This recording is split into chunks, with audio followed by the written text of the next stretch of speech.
चैतन्य रूपम भवतं सदैव ज्ञानोर्थवासं सहितं तदेवं देवो तथान् पूर्वमदैव शक्तिं गुरुर्वै शरण्यं गुरुर्वै शरण्यं।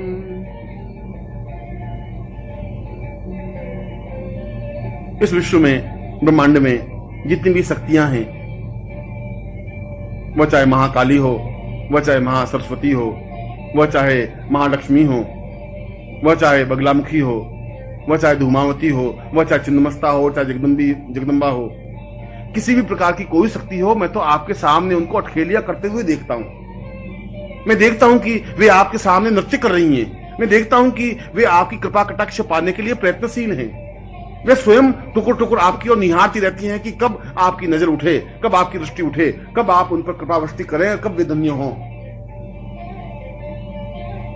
और जब मैं ये सब कुछ देखता हूं तो मैं ये समझता हूं कि आपको छोड़ करके और कौन सी साधना मेरे लिए उपयुक्त है, कौन सी शक्ति चाहिए, कौन सी साधना चाहिए। तारा मंत्र से क्या हो जाएगा, काली मंत्र का उच्चारण करने से क्या होगा, एंग रिंग क्लिंग चामुंडा विच्चे जगदम्बा का मंत्र उच्चारण करने से, नवाण मंत्र जपने से क्या हो जाएगा। ये सब तो मैं आपके सामने नृत्य करते हुए देख रहा हूं। ये सारे गंधर्व, ये सारे यक्ष, ये सारे किन्नर, ये सारे देवता जब नृत्य करते हुए आपके सामने मैं अनुभव करता हूं तो समझता हूं कि आपसे बड़ा और देवत्व क्या हो सकता है, आपके बड़ा और पुरुषत्व क्या हो सकता है। आप तो जीवन का एक पुंजीभूत स्वरूप हैं, ब्रह्मांड का एक पार्श्व हैं, चैतन्य स्वरूप हैं, अपने आप में समग्र हैं। और मैं जब आपको देखता हूं तो ऐसा लगता है कि जैसे समस्त ब्रह्मांड को मैं अपने आप में आत्मसात किया हुआ हूं। सारा ब्रह्मांड मेरे हृदय में अवतरित हो जाता है, मेरा हृदय अपने आप में धड़कने लग जाता है, चैतन्य हो जाता है, मेरा सारा शरीर थरथराने लग जाता है।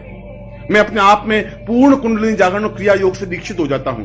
सारा शरीर अपने आप में ऊंचा उठ जाता है, अपने आप में तपस्वी बन जाता हूं, पूर्णता युक्त बन जाता हूं। और सही अर्थों में देखा जाए तो मैं वशिष्ठ, विश्वामित्र, अत्रि, कणाद बन जाता हूं। मैं इंद्र और मरुदगण बन जाता हूं, मैं विष्णु और रुद्र बन जाता हूं, क्योंकि वे सब तो एक नगण्य आपके सामने खड़े हैं। जिस प्रकार से मैं खड़ा हूं उसी प्रकार से ये सारी शक्तियां, ये सारे देवता, ये सारे यक्ष, ये सारे गंधर्व, ये सारे किन्नर मैं अपनी आंखों से खड़े खड़े देख रहा हूं। इसलिए गुरुदेव, उनके समान तो मैं भी बन गया हूं।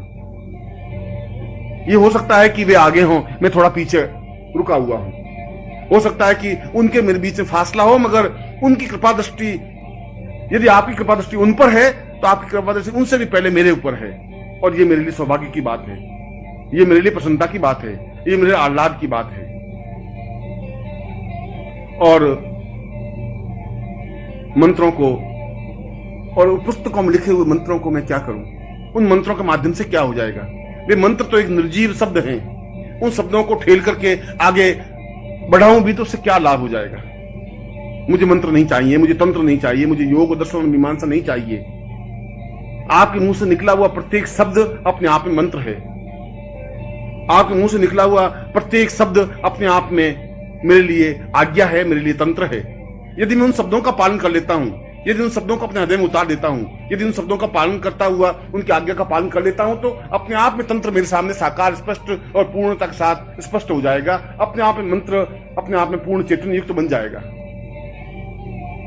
यदि मैं आपके शरीर को स्पर्श कर लेता हूं तो सारे योग की भावभूमियां अपने आप मेरे शरीर में अवतरित हो जाएंगी। जब मैं आपके शरीर को स्पर्श करता हूं तो सारे शरीर में एक विद्युत प्रवाह सा अनुभव होता है। ऐसा लगता है कि जैसे बहुत जोरों से मैं उछल गया हूं, ब्रह्मांड में एक कूदने लग गया हूं, क्योंकि उस तेजस्विता को मैं अपने हृदय में, अपने शरीर में अनुभव करने लगता हूं। इसीलिए तो मुझे न मंत्र की आवश्यकता है, न तंत्र की, न दर्शन की, न योग की, न मीमांसा की, न किसी प्रकार की साधना की, न किसी प्रकार की सिद्धियों की। मैं सिद्धियों को लेकर क्या करूंगा जब मेरे जीवन की पूर्णता, मेरे जीवन का उद्देश्य, मेरे जीवन का लक्ष्य आपके चरणों में अपने आप को मिटा देना है, अस्तित्वमय बना देना है। तब फिर उन मंत्रों और साधनाओं, काली और महालक्ष्मी और सरस्वती से क्या हो जाएगा, उस बलरामुखी और छिन्नमस्ता से क्या हो जाएगा, उस देवता और ब्रह्मा विष्णु महेश से क्या हो जाएगा। वे तो मेरे सामने अत्यंत महत्वपूर्ण नहीं रह गए हैं। जब मैंने आपको देखा है, जब मैं समुद्र को देखा है, तो फिर बूंद को देख करके क्या करूंगा। जब मैं पूरे आकाश को देखा है तो एक छोटे से तारे को टिमटिमाते हुए देख करके भी क्या कर लूंगा। जब मैं बसंत को अपने सामने अनुभव किया है तो एक छोटे सुगंध को झोंके से क्या हो जाएगा।